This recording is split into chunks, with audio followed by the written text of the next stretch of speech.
Hello everyone, welcome back again. Today we are going to discuss about the thermodynamics topic, that is Joule-Thomson effect or Joule-Thomson experiment of porous plug. porous plug के experiment में हमें क्या करना है वो हम देखना चाह रहे हैं पहले। तो उसके लिए हमने क्या करना है, हमें कुछ लेना है। क्या लेना होगा? एक पोरस प्लग लेना होगा बी, जो ब्रास प्लेट्स डी से कवर किया गया होगा, और उसका जो प्लग्ड है वो कॉटन वूल या सिल्क के फाइबर से कवर किया गया हो। उसके एक साइड थर्मामीटर टेम्परेचर मेजरमेंट के लिए T2, दूसरी साइड T1 होगा। जो T1 वाला पार्ट है वो एक ट्यूब से कनेक्ट है और वो ट्यूब स्प्रिंग फॉर्म में है। तो उस स्प्रिंग फॉर्म का प्रेशर मेजरमेंट के लिए प्रेशर गॉज लगाया गया है और वो एक सिलेंडर से अटैच्ड है, जिस सिलेंडर को नाम दिया गया है C, जिसका वॉल्यूम है V, एंड पिस्टन है उसके ऊपर वाली साइड, उस पिस्टन का नाम दिया गया है P। ठीक है। जो वो ट्यूब का स्प्रिंग वाला पार्ट है, स्पाइरल पाथ जो है वो स्पाइरल ट्यूब कह लो, तो वो जो पार्ट है स्पाइरल ट्यूब का वो वाटर में डाली गई है। ठीक है, ये सारा पार्ट हुआ एक साइड से। दो थर्मामीटर्स बता दिए। थर्मामीटर 2 जो है वो डी, जो ब्रास का प्लेट थी उसके दूसरी साइड है, जो टेम्परेचर मेज़र करेगा। जूल थॉमसन का पोरस प्लग एक्सपेरिमेंट में प्रेशर कंप्रेस किया गया है। प्रेशर गॉज जो है वो एक मैनोमीटर से प्रेशर मेज़र कर लेगा, जिसमें अगर हम कहेंगे पूरा का पूरा अपरेटस पूरा वाटर बाथ में डाल दिया, तो हमने ये चीज़ें बता दी। वाटर बाथ में होने की वजह से उसमें कूलिंग का जो प्रोसेस होगा उसको हम करेंगे थ्रोटलिंग एक्सपेंशन। अगर एक्सपेंशन होगा तो पिस्टन पी जो अपना ओरिजिनल पोजीशन पे है उससे ऊपर मूव होगा। अगर वो नहीं भी ऊपर मूव होता तो फिर अगर उसे फिक्स पोजीशन पे ही रखना है तो टेम्परेचर में चेंज होगा। तो उसी चीज़ के बारे में हमने डिस्कस करना है। तो इस चीज़ से हमने क्या देखा है कि लो टेम्परेचर पे गैस एक कूलिंग इफ़ेक्ट शो करेंगी, ऑर्डिनरी टेम्परेचर पे कूलिंग इफ़ेक्ट होगा, वाइल हाइड्रोजन और हीलियम हीटिंग इफ़ेक्ट देंगी। देख लो, दो चीज़ों का अलग डिफरेंस आ गया, hydrogen and helium heating effect.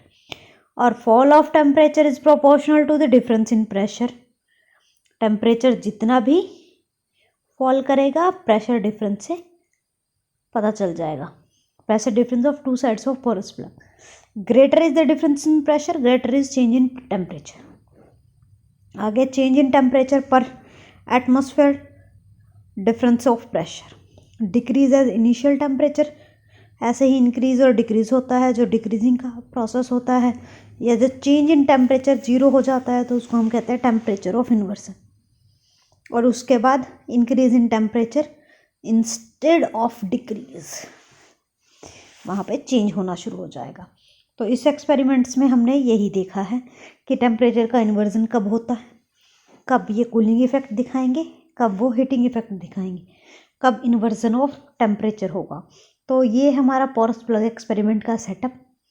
और उसी को देखने के लिए हमने क्या किया, दो सिलेंडर्स हो गए एक तरह से, उसमें बीच में पी पिस्टन, एक सी, एक साइड से डी। अगर हम कहें एक सिलेंडर ए है एक बी है, दोनों दो अटैच किए गए हैं, वो पोरस प्लग पी से अटैच किए गए। तो जो सिलेंडर ए और बी है उसका पिस्टन एक का सी है तो एक का डी है। पिस्टन अगर सी इनसाइड मूव करेगा टुवर्ड पोरस प्लग, तो जो डी है वो away from the porous plug जाएगा।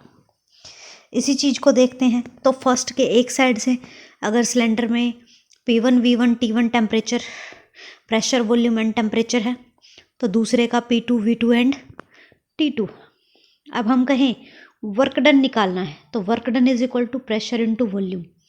तो volume is also equal to area into displacement, तो P1 V1 that is also equal to P1 A1 और dx।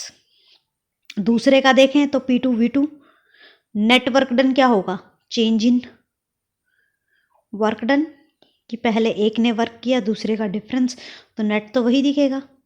और यही चीज़ क्या शिफ्ट करेगी, इंटरनल एनर्जी पे इफेक्ट पड़ेगा।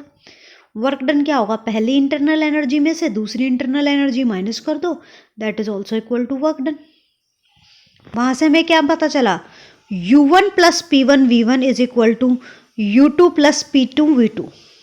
तो enthalpy of gas remains constant, नया कॉन्सेप्ट एंथैल्पी, जिससे हमने क्या कहा, जो जूल थॉम्सन इफेक्ट है उसको आइसो एंथैल्पिक इफेक्ट कहा। जो internal energy of A gas consist of two parts का है, काइनेटिक एनर्जी और पोटेंशियल एनर्जी। तो जो U1 is equal to K1 plus P1, तो जो टोटल इंटरनल एनर्जी है वो kinetic energy plus potential energy होगी, सेम सेकंड की होगी, K2 प्लस P2। तो P1 V1 is equal to P2 V2 for Boyle's law. Boyle's law के लिए कंडीशन होती है, तो उसके लिए हमारी इंटरनल एनर्जी कांस्टेंट रहेगी। तो it means there is no force of attraction between the molecules of a perfect gas, तो उनमें कोई अट्रैक्शन नहीं होता। यही बताना चाह रहे थे हम पोरस प्लग एक्सपेरिमेंट से। ये हमारा रिजल्ट है। That's all for today, thank you. अगर आपको और नए टॉपिक्स चाहिए तो कमेंट बॉक्स में ज़रूर डालें। Thank you for today.